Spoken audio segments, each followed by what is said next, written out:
Worked that time. Okay, now we are live both in the group and on YouTube, so perfect. And just if anybody is new here, every first Wednesday of the month, I go live answering your photography, business, and marketing questions.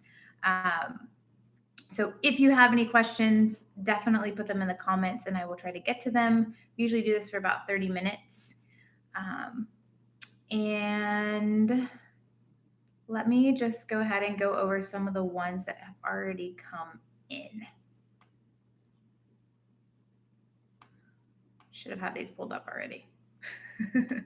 Had some of them pulled up. Let me know where you guys are watching from.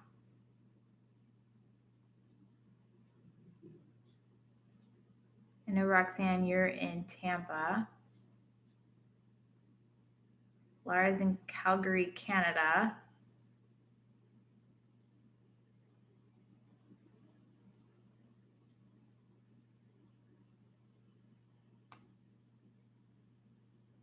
See Nikki. Hi, Nikki. Andrew is in Houston, Texas.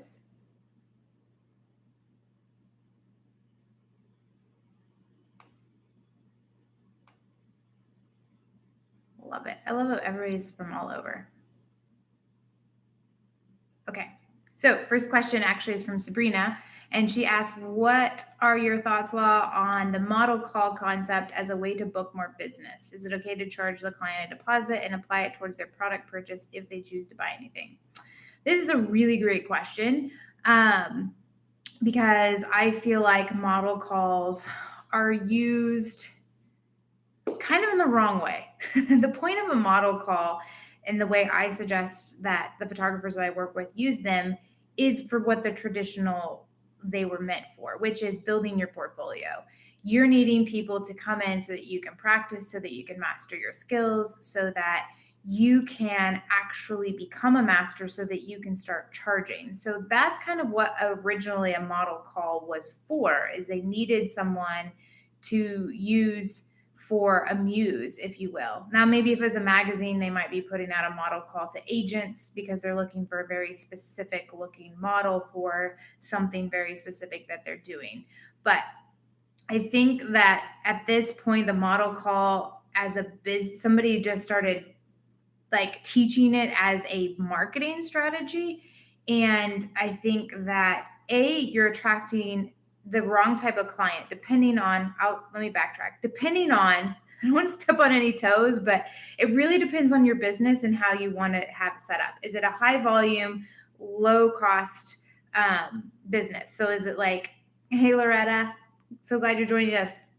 Are you doing high volume, low cost? So that means, like, let's say that you're doing the photo shoot, whatever genre you're in, for like $600, all the digitals are included. That would be kind of high volume, low cost, because in order to reach like a significant amount of money per year, so let's say you wanted to hit the $100,000 mark, you'd have to be doing a lot of shoots at $600 to get there. So that's high volume. Now, if you have a business structure where you're more boutique and service oriented, so you're spending a lot more time customizing each shoot for each client, and you're offering products and you're offering additional services, or maybe you're meeting with them and doing a consultation where you're doing reveal sessions to walk them through that, that's going to take more time, and therefore your business is going to be more low volume, higher price. So I call that like a boutique photography studio. So if you're doing model calls as your only marketing strategy and just to get work and get people in, you're typically going to attract, hey Ren, you're typically going to attract people who don't necessarily value art and photography at your normal prices. So at the prices you need to charge to be in business. So there's nothing wrong with that they don't necessarily value photography or they want something free. I mean, how many of us have signed up for some free giveaway? But did we actually have the money, or would we have paid the money if it wasn't being given away for free? So Therefore, you're attracting those type of people, which technically aren't your ideal clients. Maybe you get an ideal client in there because everybody loves a good deal. But in general, you're going to be attracting the wrong type of people unless you're high volume, low price. Therefore, birds of a feather flock together. So if you're hoping that you drive business in and then get referrals, they're just going to refer more people that are wanting free or low cost. So that's kind of my feedback on doing model calls as a marketing strategy. I think it's best that if you want to do a creative shoot and you have something very specific in mind, maybe do a model call. If you're trying to build your portfolio or expand your portfolio or practice a new skill, that's a perfect time to do a model call. And I kind of stopped calling them model calls and call them muse calls because, like, back in the day, like an artist would have a muse and they would paint them or sculpt them. So not saying model calls are wrong, but as a consistent marketing strategy, you're going to be attracting probably the wrong type of clients. It feels good in the moment because you get a lot of like inquiries or people wanting to do it, but anything you give away for free or almost free, you're going to have a ton of reaction. You're going to have a ton of interest. But if you're doing this as a business, as a legit business, because you want to make profit and you want to be in business 3, 5, 10 years down the road, you need to actually have people who are willing to pay for you. You need to have a marketing strategy that's consistent, that brings in the type of clients that you actually want in your business and that will actually sustain your business. So if you have any more questions about that, Sabrina, definitely type it in the comments and I'll address them. If you have any yeah buts or what ifs, because that helps me kind of explain a little bit more if you still have questions around that. But anyways, model calls, muse calls, whatever you want to call them, they have their place, but they are not a marketing strategy. Let's see. Next question was from Roxanne. Law, I'm also thinking of shooting a more erotic type of photography and wondering if I should charge a little more for this service. Personally, like, why do you think that you should charge more than what you're already charging? That would be my first question. And then my second thought on that would be, unless you're spending more time on it or there's more cost around it, I wouldn't necessarily charge more.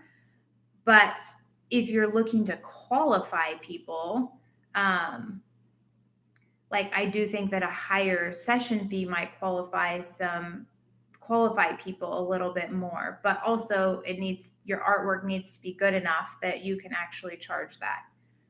So maybe give me a little bit more details on what you're thinking as to why you should charge more, and I can kind of speak to that. If you guys have questions, definitely put them in the comments. Otherwise, I'm just going to go through the ones that have already come in previously. Another question was from Natasha. She said, I'm looking for advice. I met with a lady last week. We got on great. But she had an expectation of how much she was going to spend on her shoot, and I was too much. She emailed me saying she loved meeting with me, but it isn't something that she can fit in her budget right now. What is a good way to reply to this? Or you have any words of wisdom? So yeah, great question. There are always going to be people who can't afford you immediately or are just not within their value pattern, is not in alignment with your pricing. I always say serve, serve, serve, serve. And sometimes those people will meet with you and realize they do actually want to spend more than they thought, and they will save up and they'll come back. They'll find a way to make it happen. I've had clients in the past who like truly couldn't afford me and they went to someone else, but then they referred all of their friends to me instead. So you never know. So always treat everyone the same. But in regards to how I would reply to this, Natasha, I would say, hi, whatever their name is. While I'm super bummed, I completely understand and I truly appreciate you letting me know. Are you wanting to shoot specifically with me and just wanting to save for your shoot? Or would you like me to offer some other suggestions for photographers that might be more within your budget? So if you guys have been following me for long, you know that I am very much service-based. I love making sure that everybody feels well taken care of and heard no matter what. So for me, it's okay if someone doesn't shoot with me. I'm there to educate them on the process of what it's like to do a shoot with me. I walk them through all of the steps. And if in the end they can't really afford me and they don't, aren't making that shift to be able to afford it, then I'm more than happy to help them find someone that is. But at least they got the information that they needed in order to make a educated decision. So I would just basically say, totally bummed. If you're wanting to shoot with me, here's a couple of different ways that past clients have done that. Some of them have saved and come back later. Some of them have done prepayment plans. Some of them have done PayPal credit. But if you don't necessarily want to shoot with me specifically, I'm more than happy to help you find a photographer that's within your price range or within your budget. So hopefully that was helpful, Natasha.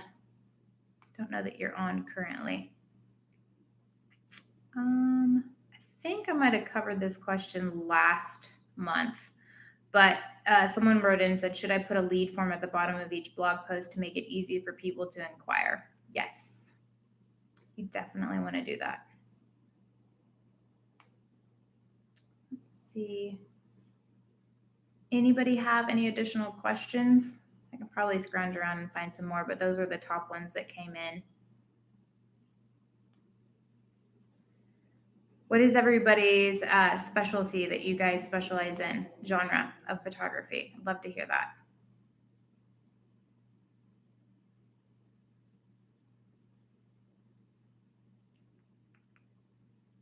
Let's see.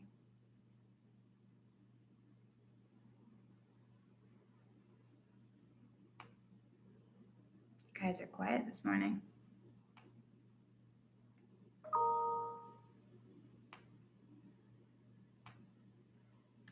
Let's see. Lara does boudoir photography. Just like me. Awesome. Let's see. Oh, another question that came in was actually from one of our photographers in our marketing service. And she's kind of getting all our stuff together before we went live with her marketing. So she was asking if she has some downtime, what is it that she should be working on? And one of the things that we actually have our photographers, hey, awesome, boudoir, Sabrina. Boudoir is the best. I love it. I might be a little partial, but one of the things that we have our photographers work on is a drip campaign. And so I'll just share that with you guys today. And what that is basically when inquiries come in, some people inquire and then they're not quite ready to book, or maybe something of priority came up that's more priority than them booking the shoot immediately. So they kind of fall off. And so we get a lot of questions of, okay, what should I do if someone falls off, or if they're not ready yet, or if they want to wait, what should I do with them? So what we do is we're always following up. You want to make sure that you follow up. People get busy. So making sure that you're following up. And then at the point, we usually do about 5 follow-ups. And then if nobody has responded at that point, they go into a drip campaign. And what that is an automatic email campaign that once they get added to the list, they get an email every 2 weeks for anywhere between 2 to 3 months. And you can add more emails. We usually say we start with a minimum of 6, and then you can add if you want to. But these are emails not asking for them to book, not asking them if they're ready to book, and not trying to convince them to book with you. But these are actually emails that give value to your potential clients. So it's going to be things like the top 3 things that women don't know about doing a boudoir shoot, or it's going to be the top 3 things that every bride must know about booking a wedding photographer, or things that she needs to know on her wedding day. It's going to be things that your clients are going to find value in, and things that you as an expert can speak to. So it could even be if it's a newborn, it could be the number one thing that, most new parents don't know about doing a newborn shoot. And you can speak to your expertise and share with them valuable information. It could even be that my top 3 baby products from all of my clients have shared with me. So really giving value and sharing your expertise through a series of emails, so that you stay in touch with them and you keep top of mind. So when they are ready to pull the trigger, they are ready to book, you're the first person that they think of. But also, you're just continually serving them, not being annoying, not following up and like, hey, will you book yet? Are you ready to book yet? But really giving them good service. And I think if you find that if you've ever had experience with a company or a business that has done this with you, that you really feel well taken care of and you feel like they have your best interest in mind and they're just offering value and not just trying to sell you. So that's kind of the thought and psychology behind the drip campaign, is to be able to keep in touch with people who have shown interest but weren't quite ready yet. They always say the fortune's in the follow up, and this is a really great way to follow up with people without it being feeling kind of icky or feeling like you're bothering them.